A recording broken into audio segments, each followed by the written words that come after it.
Welcome back to peak Sushmita.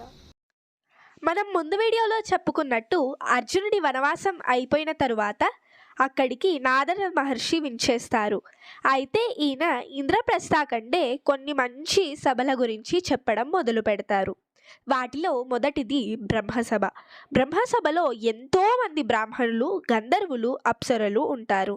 అయితే ఈ బ్రాహ్మణులలో 80,000 మంది బ్రహ్మచర్యాన్ని తీసుకుంటే 50,000 మంది పుత్రులకు జన్మను ఇచ్చారు. అంతేకాకుండా ఈ బ్రహ్మసభలో దక్ష ప్రజాపతి, ప్రహ్లాదుడు ఇలాంటి ఎంతోమంది ప్రజాపతులు ఇంకా ఋషులు నివసిస్తారు. దీని తర్వాత కుబేర సభ. కుబేర సభ 70 యోజనాల పొడుగులో ఉంటుంది. అయితే దీంట్లో కిన్నరులు, నరులు, అప్సరలు, యక్షులు ఉంటారు. దీని తర్వాత వరుణ సభ. ఈ వరుణ సభలో ఉప్పు, పాలు, పెరుగు, చక్కెర, మద్యం ఇంకా మంచినీటి సరయులు ఉన్నాయి, అంటే నదులు ఉన్నాయి. అంతేకాకుండా ఇక్కడ చాలా నదులు కూడా ఉన్నాయి. ఉదాహరణకు సింధు నది, గంగా నది, యమునా నది, గోదావరి ఇలా ఎన్నో నదులు. దీని తర్వాత యమసభ.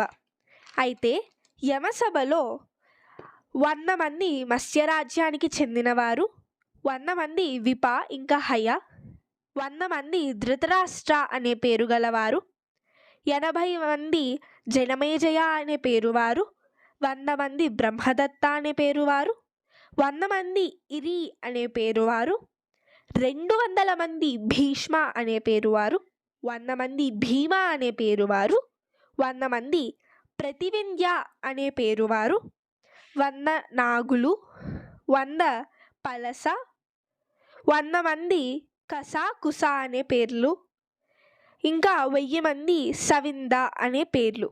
అయితే ఇది యమ సభ.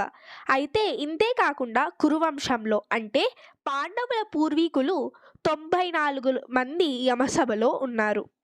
దాని తర్వాత ఇంద్రసభ గురించి కూడా చెబుతారు నారదుల వారు. అప్పుడు యుధిష్ఠిరుల వారికి ఒక ప్రశ్న వస్తుంది. అదేంటో తెలుసుకోవాలి అంటే నెక్స్ట్ వీడియో చూడండి. ఇలాంటి మరిన్ని వీడియోస్ కావాలి అంటే please like, share and subscribe. Thank you.